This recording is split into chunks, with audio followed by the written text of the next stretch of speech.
আসসালামু আলাইকুম viewers. Statistical function সিরিজের আজকে প্রথম ভিডিওটি নিয়ে আসলাম। আজকে দেখাবো অ্যাভারেজ ফাংশনটা কিভাবে কাজ করে।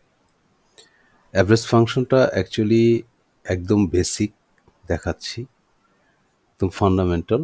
যারা একদম নতুন এক্সেলে তাদের জন্য খুব সহায়ক হবে। তো আমরা যদি এই টেবিলটাতে লক্ষ্য করি যে ID, name, gender, location, section, সাবজেক্টে আছে বাংলা, ইংলিশ এবং আইসিটি। এখানে যদি আমি অ্যাভারেজ বের করতে চাই, আমি অ্যাভারেজকে কল করব, দেন নাম্বার চাচ্ছে আমার কাছ থেকে। আমি বাংলা, ইংলিশ, আইসিটি ৩টা সাবজেক্টের অ্যাভারেজ নাম্বার বের করতে চাচ্ছি।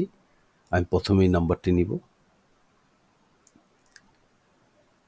কমা, তারপর এই নাম্বারটি, তারপর এই নাম্বারটি, ব্র্যাকেট ক্লোজ। দ্যাট মিনস আমি প্রথমে G3 নিয়েছি, যেটার ভ্যালু 57, তারপর H3 যার ভ্যালু 55 এবং কি I3 যার ভ্যালু 65।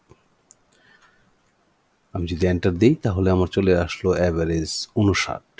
আমি যদি ফিল হ্যান্ডেল করে নিচে নামাই তাহলে দেখব যে আমার অ্যাভারেজ চলে এসেছে প্রত্যেকটি ইয়ে। এখানে যে বেশিটা আসছে এটা যদি আমি একটু মিট করে দিই, ওকে। আরেকটা ব্যাপার যেটা, যে আমি ৩টা সাবজেক্টের অ্যাভারেজ চাচ্ছি না, আমি চাচ্ছি প্রত্যেকটা সাবজেক্টের যতজন স্টুডেন্ট আছেন তাদের বাংলায় কত অ্যাভারেজ আসছে, ইংরেজিতে কত, আইসিটিতে কত। এটা যদি করতে চাই তাহলে আমি কিভাবে করতে পারি? আমি অ্যাভারেজকে কল করব,